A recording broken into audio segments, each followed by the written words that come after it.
सुप्रभात, नमस्कार। मैं सुधा सक्सेना। जीवन एक यात्रा है। बाल्यावस्था से युवावस्था, युवावस्था से वृद्धावस्था और फिर मृत्यु।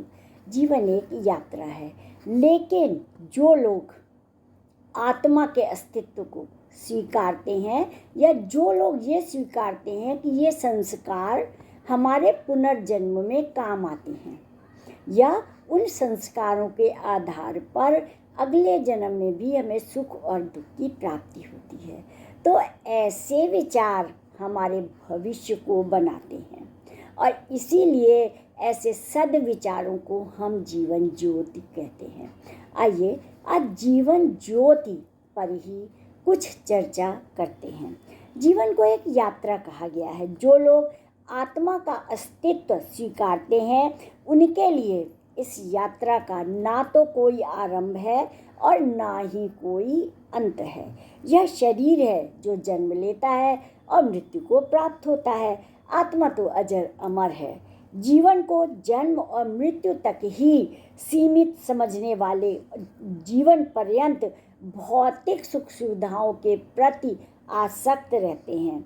वहीं आत्मा की अमरता में विश्वास रखने वाले समझते हैं कि सांसारिक सुविधाएं और भोग विलास जुटाने के लिए तो न जाने कितने जन्म लेने पड़ेंगे, तो अच्छा यह होगा कि हम केवल सुख साधन ही नहीं बल्कि आध्यात्मिक एवं धार्मिक उपलब्धि भी करें।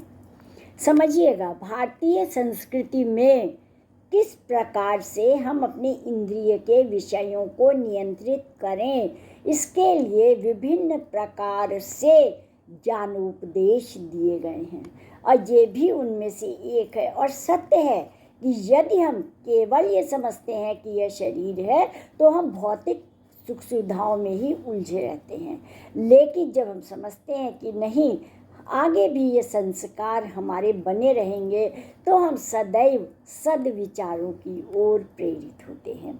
हमारे भीतर दुर्बलताएं तो ही हैं और शक्तियां भी हैं। हमारी बुराइयां हमें कमज़ोर बनाती हैं, जबकि अच्छाइयां हमारे आत्मबल को सुदृढ़ करती हैं। इन दोनों के रहते हुए प्रभु स्तुति से स्वयं को संवारने और सशक्त करने के अनेक अवसर भी मिलते हैं। प्रभु स्तुति भौतिक लाभ के लिए नहीं, अपितु हमारे भूलों को क्षमा करने के लिए और समस्त जीवों के प्रति हितकारी होने के लिए है। हमें प्रभु से उस शक्ति की प्रार्थना करनी चाहिए जो हमारे आत्मबल और गुणों में वृद्धि करे।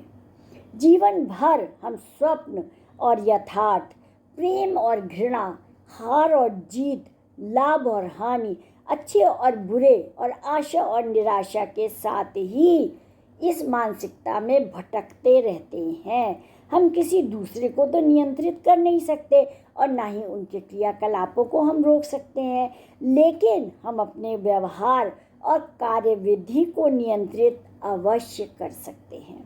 जैसे ही हमारी योग्यता और आत्मशक्ति क्षीण होती है तो हम ऐसी गतिविधियों में लिप्त हो जाते हैं जो न केवल हमारे जीवन अपितु समाज और नैतिकता के विरुद्ध भी होते हैं।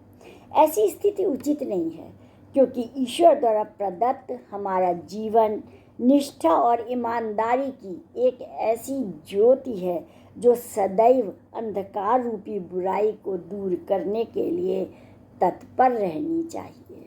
और यही जो है तो हमारी जीवन की ज्योति है। और इसीलिए हमारी भारतीय संस्कृति में हमारे हर विचार, हर कार्य को आध्यात्मिकता से जोड़ा जाता है, ताकि हमें सदैव हम अपनी मानसिक बल को बढ़ा सकें, अपनी इंद्रियों को नियंत्रित कर सकें, क्योंकि कामनाएं असीम होती हैं। एक कामना के बाद दूसरी कामना प्रकट होती है। और यदि हम प्रभु पे विश्वास करेंगे और यह समझेंगे कि आज का फल हमें अगले जन्म में भी मिल सकता है, तो शायद नहीं, निश्चित ही हम अपने विचारों को, अपनी इंद्रियों को नियंत्रित करेंगे और अच्छे कार्य ही करेंगे। तो आज इतना ही। आप सब ने मेरे चैनल को लाइक और सब्सक्राइब किया है, उसके लिए आप सबका अतिशय धन्यवाद। नमस्कार।